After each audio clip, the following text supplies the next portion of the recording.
প্রশাসনের নজরদারির অভাবে উখিয়ায় ছোট্ট শিক্ষার্থীদের জীবন হুমকির মুখে। কক্সবাজার জেলা প্রতিনিধি কামাল উদ্দিন জয়ের পাঠানো প্রতিবেদনে দেখুন বিস্তারিত। কক্সবাজারের উখিয়া উপজেলার বিভিন্ন বিদ্যালয়ের সামনে সরকারি রাস্তা পারাপারের সময় চরম ঝুঁকির মধ্যে পড়ছে শিক্ষার্থীরা।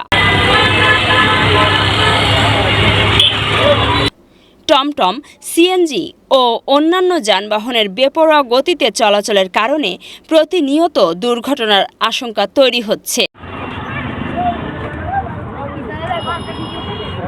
অভিভাবক ও স্থানীয়দের অভিযোগ, প্রশাসনের তদারকি না থাকায় এসব যানবাহনের চালকরা অস্বাভাবিক গতিতে গাড়ি চালাচ্ছেন।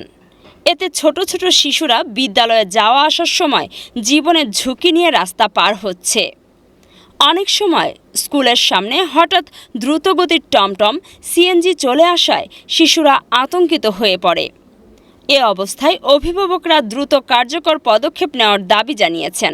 তারা জানান, সড়কে শৃঙ্খলা ফেরাতে প্রশাসনের কঠোর নজরদারি ও নিয়মিত অভিযান চালানো জরুরি। স্থানীয়রা মনে করছেন, যথাযথ ব্যবস্থা না নিলে যে কোনো মুহূর্তে বড় ধরনের দুর্ঘটনা ঘটতে পারে। তাই শিশুদের নিরাপত্তার স্বার্থে অবিলম্বে স্কুলগামী এলাকায় ট্রাফিক নিয়ন্ত্রণ ও গতিসীমা নির্ধারণের দাবি উঠেছে।